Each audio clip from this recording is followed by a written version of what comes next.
Welcome. I hope you are having a wonderful night, dear viewer. Tonight, I will be telling some terrifyingly scary stories. Make sure to leave your feedback on the comments so I can make this the best experience for you. And if you have any stories you would like me to tell, you can send them through the link in the description. Let's begin.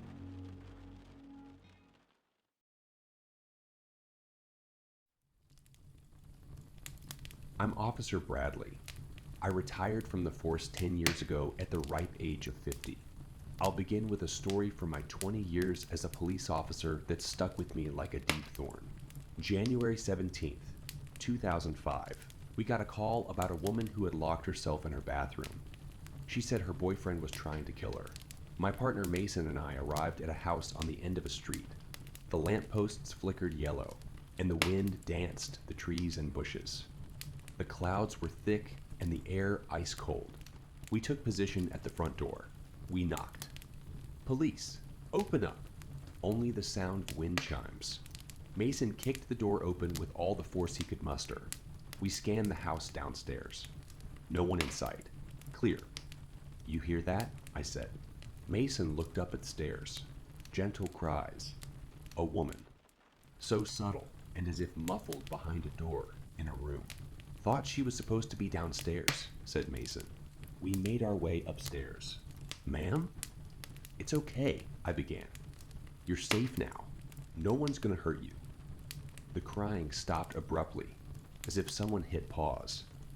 Then it started again. "But he's still here," replied the woman from inside the bedroom. My partner and I checked the entire house. "No one's here, ma'am." "You're safe." Downstairs, the front door slammed shut. My partner and I gave each other a gaze, and I could notice his brow sweating, despite the cold night. I used my head to gesture for him to take a look. He stood from atop the stairs and looked down at the front door. "Just the wind, I think," he said. Then a gentle voice came from inside the bathroom. "Are you sure, Officer Bradley?" the woman asked. The entire night at that scene, neither my partner Mason nor I used our names out loud. Not once. "Ma'am, do you need help or not? We need to know you're okay, so step back because I'm kicking it in." A part of me believes Mason was more eager to see the woman's face, to find out who she was and how she knew what she did, than he was for her safety. He wanted peace of mind. "No, hold on, I said. "She might be sitting right by the door. We don't want to hurt her." Then she said it. "Officer Bradley, tell Mason that if he touches this door, I will visit his family in the late hours of a certain night and break down a door of my own." The woman's voice was an octave deeper when she said that. I never understood the expression "white as a ghost." Do people actually turn that pale in the face? I learned that they, in fact, did when I saw my partner react to those sinister words. I couldn't stop him from kicking in that bedroom door this time. But when he did, we found nobody inside. There wasn't a window above the shower through which to escape or another door to go through. And yet, we were certain that we just had a full conversation with a woman behind this door. We scanned the entire house, including the backyard, one last time, inch by inch. Nothing. My partner and I communicated non-verbally the rest of the night. So when it was time to leave, we gave each other a look and left the house without even looking back. Now, this is the part of the story I haven't told anyone. Not even Mason.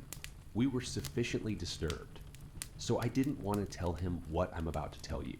When we left the house, I drove us back to the station that night. He probably thought I didn't notice, but his hands were shaking too much to drive comfortably.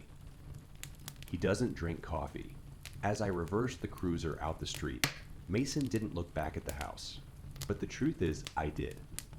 And I sincerely wish that I hadn't.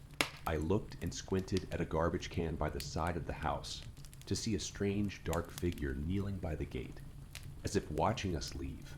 And as we finally drove away, as the house became more and more distant in our mirror, the figure slowly stood itself up.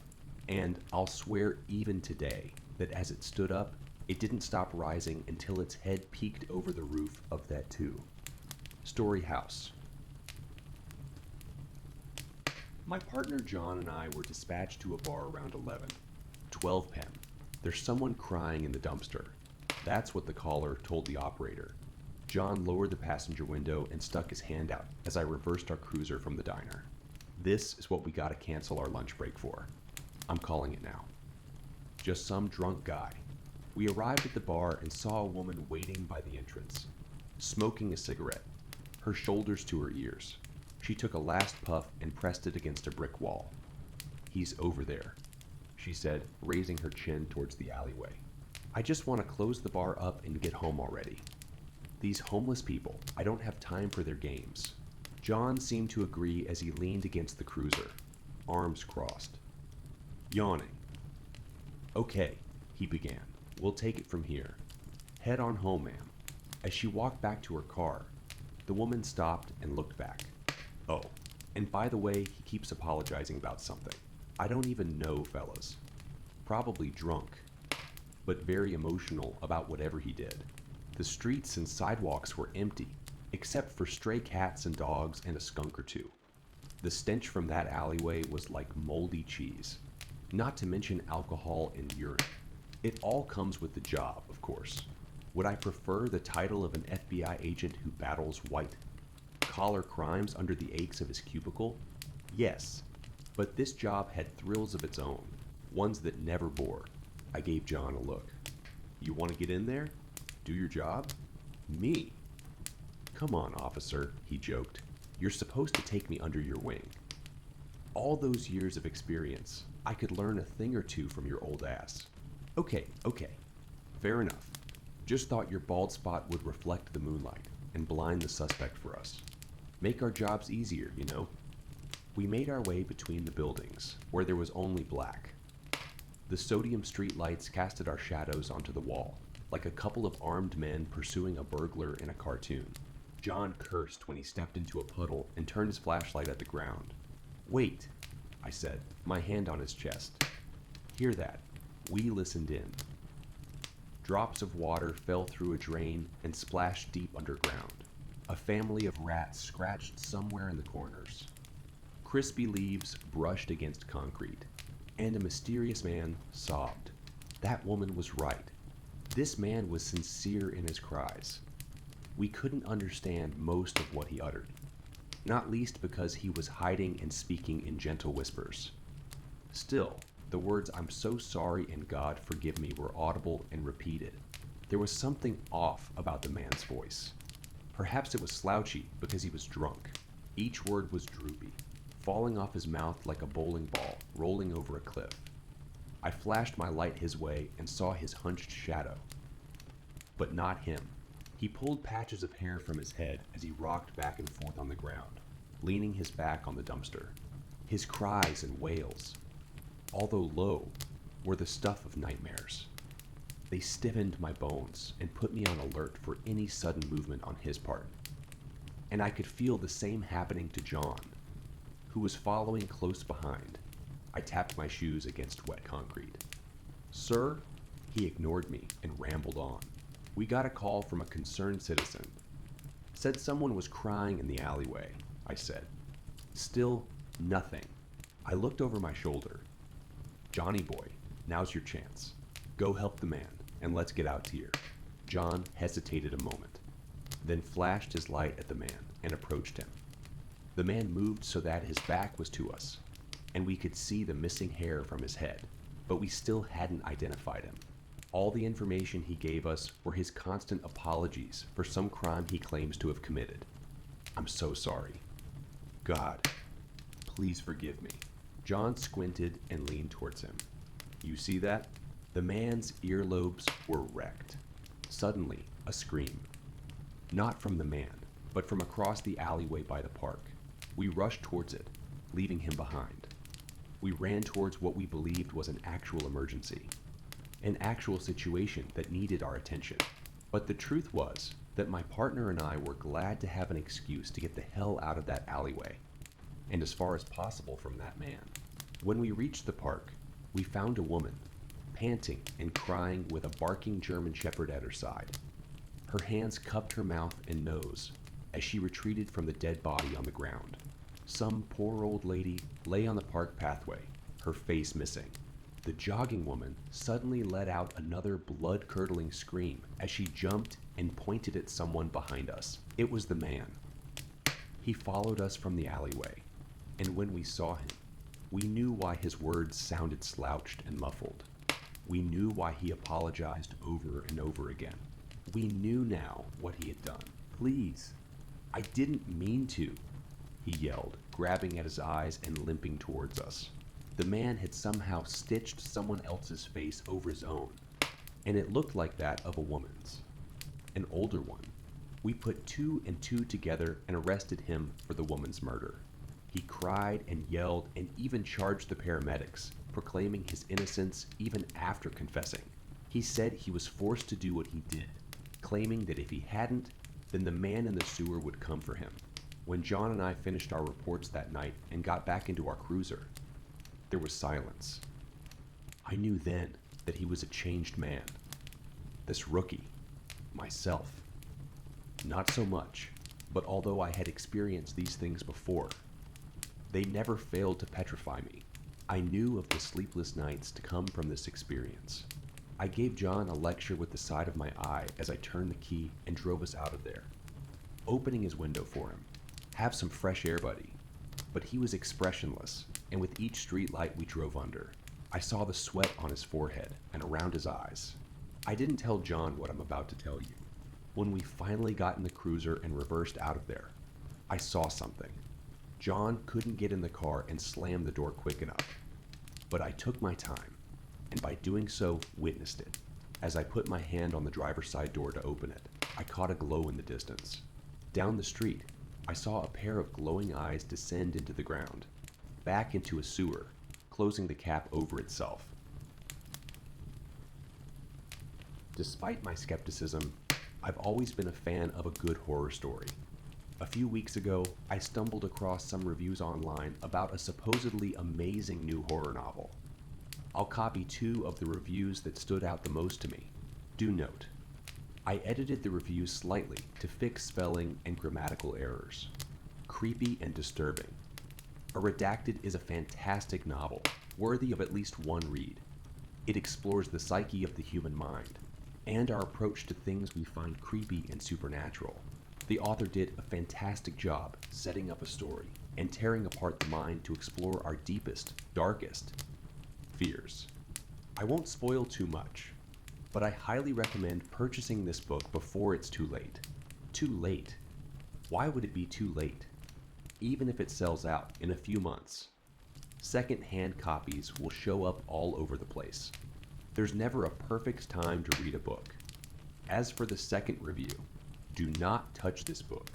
Stay as far away from it as possible. If it's in a library or store near you, my best advice is to move. Find a new place to stay, or better yet, burn down the location. Either get as far away from it as possible, or destroy it as soon as possible. This book is demonic. This book is demonic, is pure evil, and should not even be acknowledged. May our Father forgive us. Now, I didn't know exactly why this review stood out so much to me at the time. After all, it's probably just the ravings of another religious fanatic, right? Well, hindsight's a bitch. Perhaps if I was that bit smarter, perhaps if I was slightly less skeptical, I wouldn't have brushed it off like that, but that's what I did.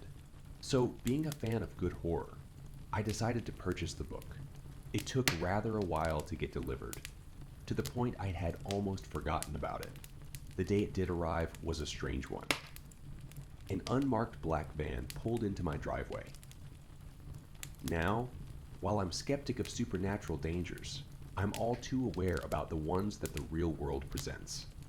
A man in a black suit and hat stepped out of the van and approached my gate. I quickly grabbed my phone and went to dial 911. Something stopped me in my tracks though. He called out my full name. How would he know that? His next comment quickly answered that. He had a delivery for me. He held up a black book with white words engraved near the top. I squinted and could make out the title of the book I ordered. Okay, weird. I went outside and accepted the delivery. Where do I sign? I asked. slightly taken aback by the strangeness of this whole affair. What kind of delivery company doesn't have a logo? Not necessary. He responded with a gravelly voice and a tip of his hat. Enjoy. He turned and walked back to his van. Wait, I called out. I had so many questions, but he just seemed to ignore me as he entered the van and slowly backed out of the driveway. I stood there, at the gate, reading the title. It certainly was the book I ordered, with a small white price tag at the bottom, the exact price I had paid online. I flipped open the book, and the very first page was completely blank, except for black text in the center, in memory of the damned. As you read their stories, remember always one simple rule. Never say their names out loud. I shook my head. That was likely just some comment for immersion's sake. I snapped the book closed and headed inside. I made myself a cup of tea and got comfortable. It was getting late, and a creepy story and a warm drink was the perfect way to end the day. The first few pages were your run of the mill horror. Small children screaming for their parents about monsters they saw under the bed, strange sightings when the power goes out, and so on. The more I read, though, the progressively stranger and more personal it got. There was a story that started on page 39 about a child who nearly drowned in a pool. It described the environment in such poetic detail. Around the pool was a brick path. Beside it were multiple fruit trees, under which sat a white stone bench.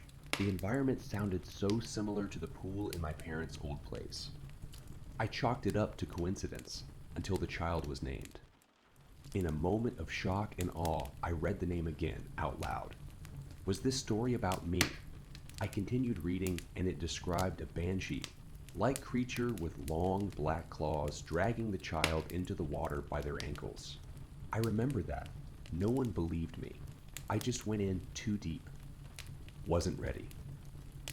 Just an accidental near drowning. Monsters aren't real, and so the story went in the book as well. No one believed the child about this banshee they clearly saw. This story was about me. How? I didn't recognize the author's name or anything about this book. I only told that story to a few people. Did they tell it to other people and it spread? That must be it. This book is a collection of short stories from all over the globe. This was likely just a case of someone in my family knowing someone who knew the author, and he just never came up. Still, I found it very annoying that he didn't bother changing my name. That's how these books usually go. All names have been changed for the safety of the victims. Nothing like that on the front page, though. My emotions quickly went from concern to mild irritation at the amateur nature of this author. I finished reading the story about the child that nearly drowned, despite knowing exactly how it would end. But something caught my eye. The ending was different. And there, as the child lay asleep, outside the bedroom window, stood the banshee, waiting to strike again. Was this added fiction just for the sake of a little scare? Did he know something more than I thought? These thoughts raced across my mind. But ultimately, I thought it was pointless to go on a mental journey about some dumb book. I closed the book and set it on my desk, then went to sleep. The next morning, when I woke up, the first thing I noticed scared me to the core. There, against my bedroom window, were several long scratches downward. Scratches that slightly cracked the window. It's important that you understand. My bedroom window is situated in a pathway with very tall, locked gates on either side. And across from the window is a very tall wall with electric wire. The likelihood that someone could just get there during the night and scratch the window without my noticing is very slim. There aren't trees or animals that could have done that either, and none of these would crack the window, just scratching it. I tried to explain the scratches as best I could, but I could find no logical explanation. Was the book right? Was the book right? Was the banshee back because I read my own name aloud? It felt so dumb to even consider that as an option. Ghosts and monsters aren't real. Books don't hold any supernatural power. In that swimming pool, I was drowning. I was delusional. But what else could have caused this? There was one course of action I could think of. In the case that this was some supernatural force at work, I grabbed the book and went to the grill outside. I dropped it inside and set it alight, watching as the fire slowly consumed it, the paper coiling in on itself and turning to ash with each passing second. I stared at the fire as it burned for nearly half an hour and slowly burned out. When that was all done, I went on a walk to clear my mind. I tried to answer any questions I had about this whole ordeal on the walk.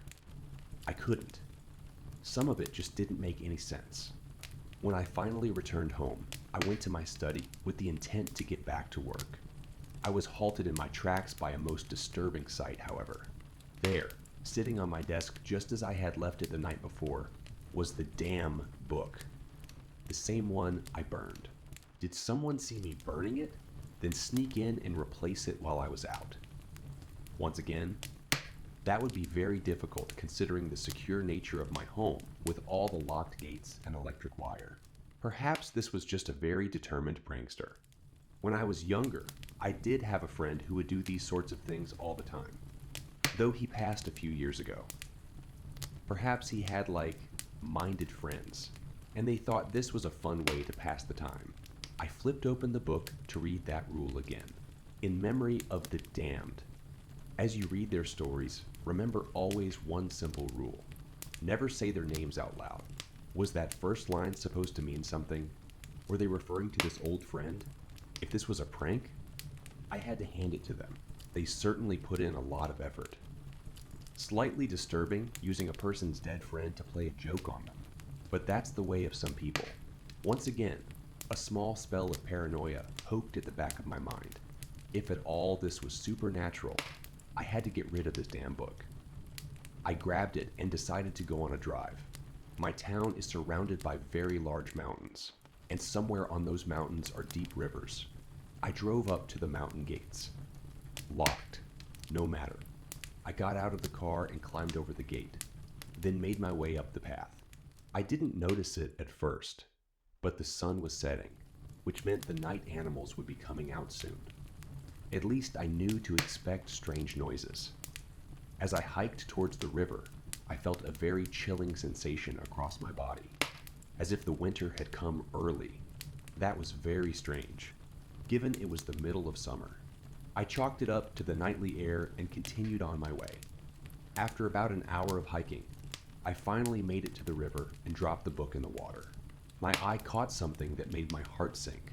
As the book touched the water, something swam underneath it, something that looked human.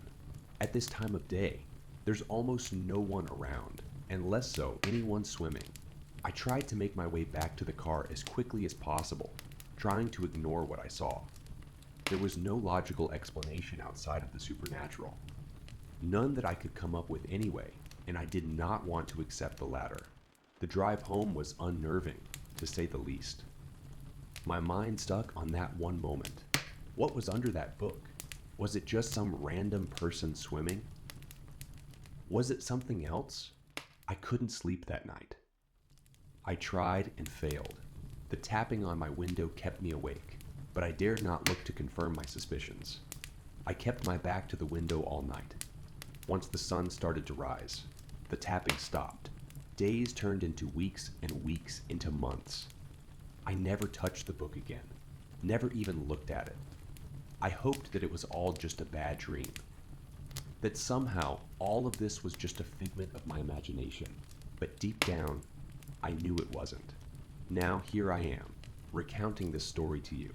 I haven't been able to escape the feeling that something is watching me, lurking in the shadows. Strange occurrences continue to happen. And I can't shake the thought that I've unleashed something terrible into my life. So my advice to you, dear reader, is this. Be cautious of the stories you delve into. Be mindful of the names you speak aloud. And if you come across a book with white words engraved near the top, a book that beckons you with its dark allure, I implore you to resist its pull. Because once you open that door, there's no telling what horrors lie beyond.